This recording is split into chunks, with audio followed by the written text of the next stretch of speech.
Hey guys, welcome back to today's video. Today is Tuesday, June 9th, 2020, and despite a number of things happening nationwide, I've decided to go ahead and just roll with this week's theme of extreme scenarios. So today's video is going to be the 2020 Senate elections if Joe Biden has a pretty momentous victory on the overall Electoral College. We're talking about somewhere similar to the 2012 numbers for Barack Obama over Mitt Romney. Now, I understand that may not necessarily be a landslide, but I will say that taking a look at our political landscape would be a pretty substantial win for Vice President Biden. Donald Trump flipped numerous states back in 2016, and I will say that the Republican Party only needs to do damage control in terms of winning the 2020 election. All of the states they've won are winnable for the GOP in 2020, but the Democratic Party does have the edge at this point in time. When we take a look at the Senate elections, the Republican Party currently has a 53 to 47 majority over them in the United States Senate. But the Democratic Party does have the possibility of only gaining 3 seats to win back the majority, assuming Joe Biden wins. And in this scenario, we're talking about a pretty substantial Joe Biden victory, and I will talk to you about why that actually matters when we take a look at some of these Senate elections. While many of them may be independent and vote on their own, just regardless of the regardless of the presidential election, I think that should be the case in the states such as Montana, or possibly in a special election in Georgia. Some of these states will possibly either ride on the coattails of President Trump being reelected or on Vice President Biden. With increased turnout in a number of states in the primaries, and as we just go ahead and take a look at the remainder of the general election, it isn't shaping up too well for Donald Trump. While I understand that he did come back from a deficit under Hillary Clinton, he never actually had a point other than that small blip after his convention where he led in overall national polling data. The national polling data was spot on in 2016. It was within a 1% margin. I believe it was 3 points. Hillary Clinton had a lead. She ended up winning by 2.1%. So it was a very narrow decrease, but right now Biden leads by 8%. So I will say the Democratic Party is probably going to have a pretty good standpoint as we proceed through these elections. As we take a look at some of these states, some of them are expected to go to the Democratic Party pretty soundly, and the same thing for the GOP. But we do have some very interesting races to go ahead and cover because they will get closer. As we talk about a Joe Biden victory on the national map, we do need to go ahead and recognize that some of these states are going to narrow up if Joe Biden does win his election. So pretty much all of the states that are considered safe, I have already characterized as safe. Now, you may see some surprising states such as Alabama. If you don't know, there's an incumbent Democrat there. The first one elected in 25 years in 2017.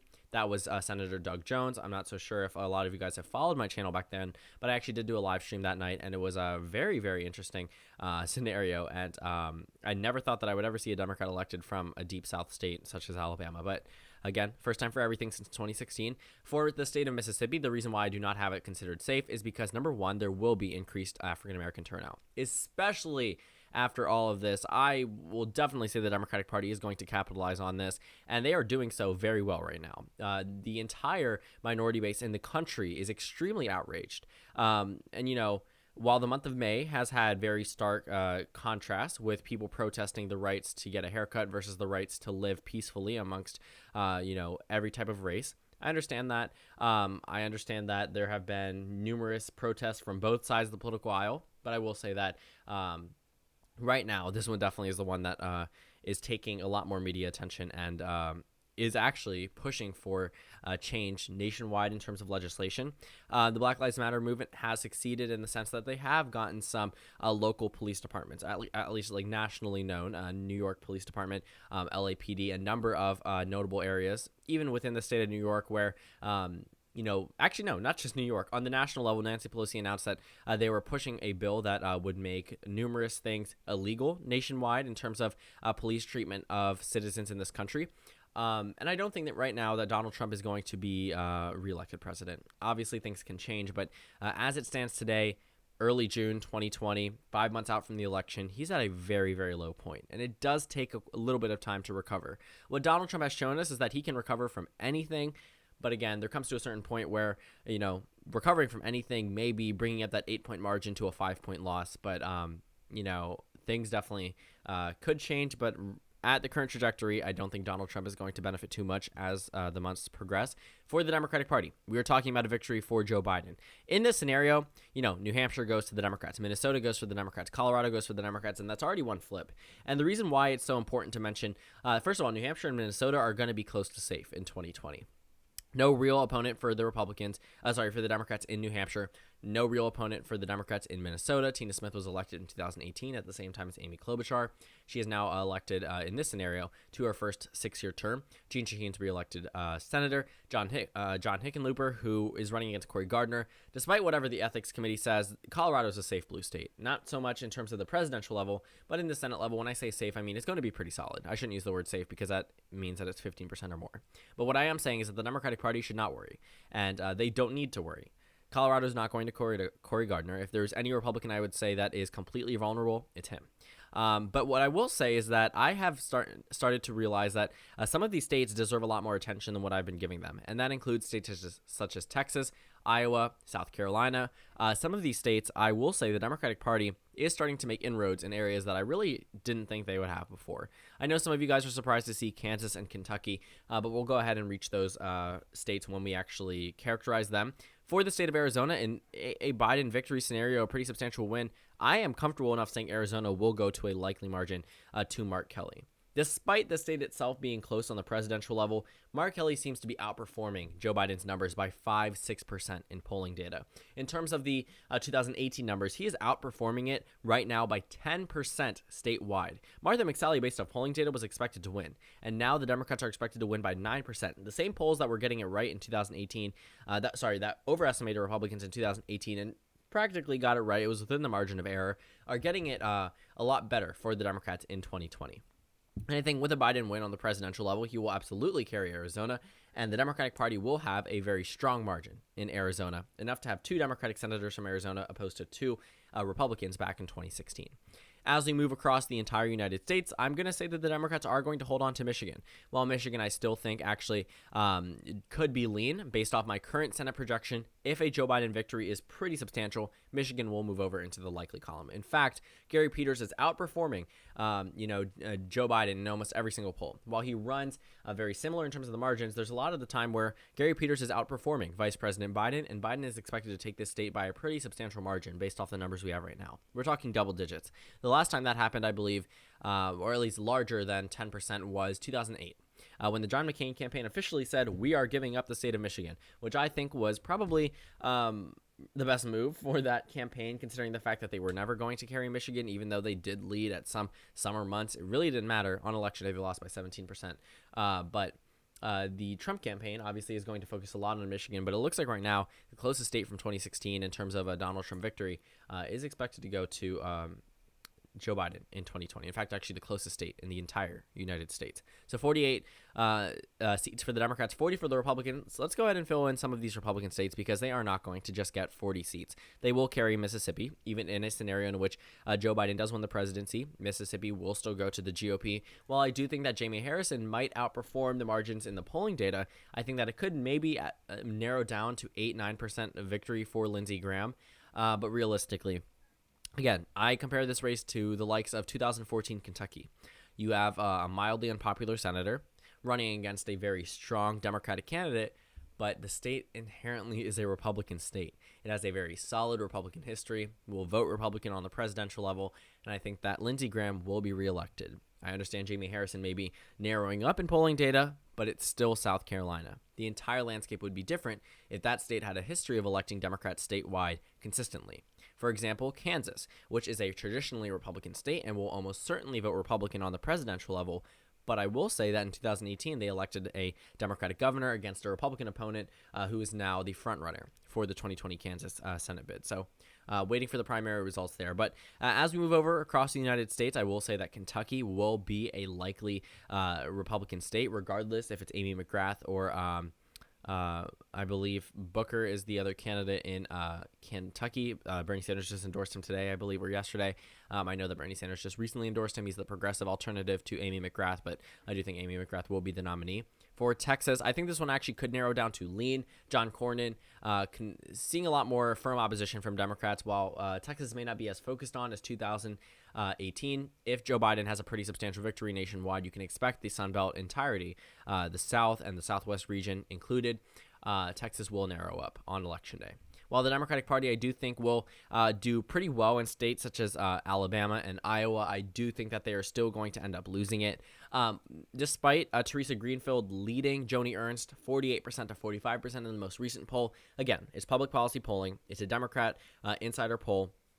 The numbers are meant to seem a lot more favorable to the Democratic Party. While they were correct back in 2018, I have no idea what that was.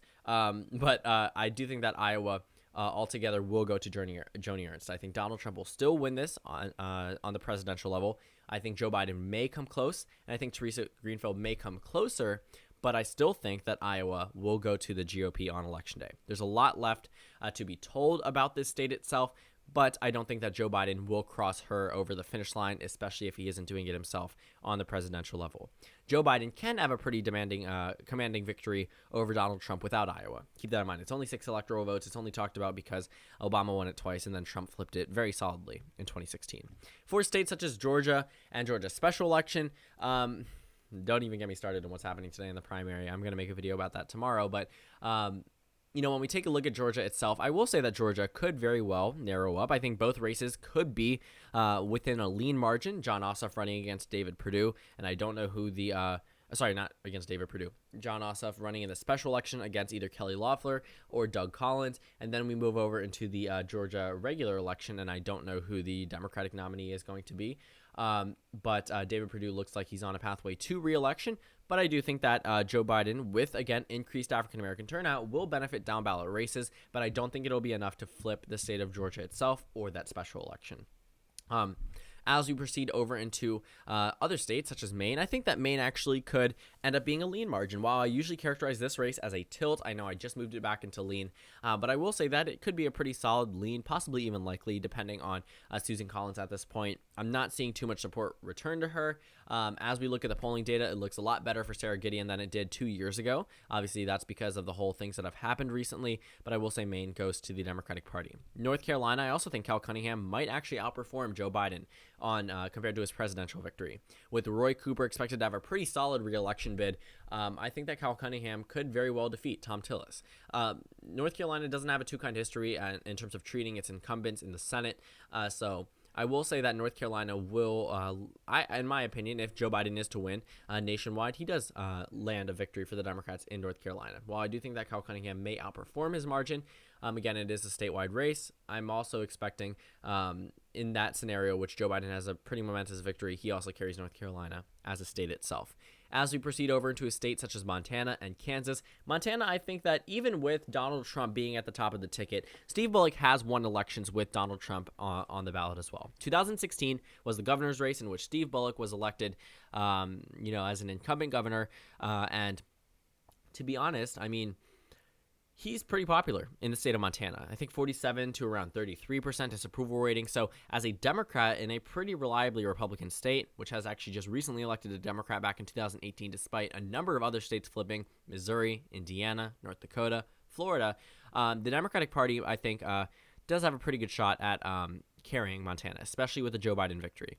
Again, Donald Trump will likely bring over voters to Steve Daines, but I will say that Steve Bullock has a pretty good shot, especially if Joe Biden is winning on the national stage. And as for Kansas, I think that this one actually deserves a little bit more attention. Barbara Bollier has a pretty small lead over the current Republican frontrunner, Chris Kobach, who the Republican Party in Kansas has been very firm in terms of their opposition towards him. But I will say that if he is the nominee, and it looks like it is very possible, even though the most recent poll, it is an insider poll for Roger Marshall, so I'm not too trusting in terms of the results from it, but it shows Roger Marshall ahead statewide, but it's not that large of a margin, and I will say if you're an insider poll and it's showing a close race, you can probably expect the frontrunner or the previous frontrunner to take back their lead. But Kansas, I mean, Barbara Bollier has a pretty good shot at winning that Senate race after, the Laura Kelly, the 2018 governor race, defeated Chris Kobach in the governor's race. Even though Greg Orman was in the race, he's a pretty notable independent from Kansas, ran in 2014, ended up losing, ran in 2018, again ended up losing. I do think that the Senate race has a very real possibility of going to the Democratic Party, especially if Chris Kobach is the nominee. So assuming Joe Biden wins and assuming the frontrunner status remains the same in Kansas, I'm actually going to go ahead and characterize Kansas as a tilt Democratic state. And again, I know I'm going to see a number of comments about that, but again, some people probably just aren't going to watch the video, just going to skip to the end and see Kansas tilt blue. What happened? But again, you probably could just explain that to them, or I could explain it to them if I see a comment about it. But I do think that if it does end up being Chris Kobach again, there's a very real reason why the GOP doesn't want their own frontrunner to be the Senate nominee, because they know this will happen. As we take a look at the remainder of this map, I'm actually going to go ahead and discuss Alaska in a video later this week. I really shouldn't be characterizing it as safe, because it does actually hover a little bit more around likely than we actually think. But again, this is a Joe Biden scenario. We're talking about 330 plus electoral votes on the nationwide map. If he has a narrow victory, I could see how Kansas flips back and possibly either Montana or North Carolina going to the GOP. But the Democratic Party is at a very good standpoint right now. They have solidified their races in Michigan, Minnesota, Colorado, Arizona, New Hampshire, which leaves only Republicans defending their own seats. There are really no threatened Democratic incumbents. In fact, even if they do lose Michigan, they make up for it in Colorado. They make up for it in Arizona. They make up for it in Maine. They make up for it in North Carolina. They make up for it in Montana. In this scenario, they make up for it in Kansas. And it doesn't look like Michigan's going red, at least in the immediate future.